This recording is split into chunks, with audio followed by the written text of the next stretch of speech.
In today's video, I'm going to teach you how to use Monday.com for inventory management.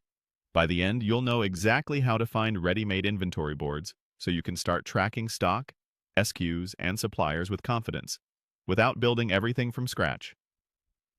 First, look to the left side of your Monday.com workspace and click the small plus sign icon in the panel.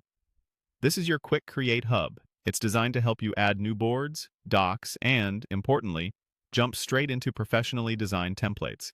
If you're new to Monday.com, this icon is a great place to start because it centralizes your options in one simple menu.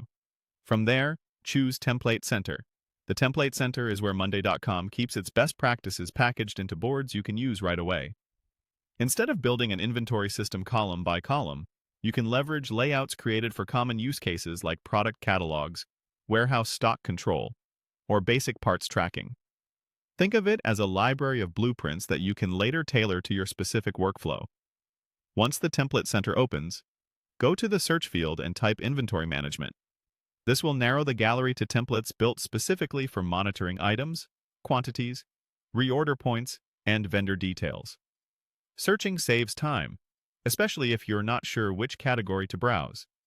If your needs are niche, like tracking multiple locations or serialized items, start with this search anyway. Many inventory templates include optional columns you can keep or hide as needed. When the results appear, click on any template that looks close to your process.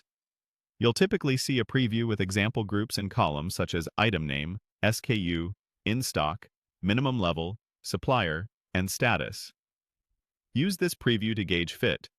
Are there fields for reorder thresholds, cost, or location? Does the board separate incoming, on-hand, and reserved stock in a way that makes sense to you? Remember, templates are flexible starting points. Even if a template isn't a perfect match, it's often better to pick the closest one and plan your adjustments after you explore its structure. Look for templates that mirror your operational reality, whether that's a simple one-warehouse setup or a more complex model with multiple vendors and approval steps. That's all you need to get to a working inventory foundation. Click the plus sign, open the Template Center, search for Inventory Management, and select a template. With this approach, you'll move from a blank slate to a professional layout in moments, setting yourself up for accurate tracking, clearer visibility, and easier scaling as your needs grow.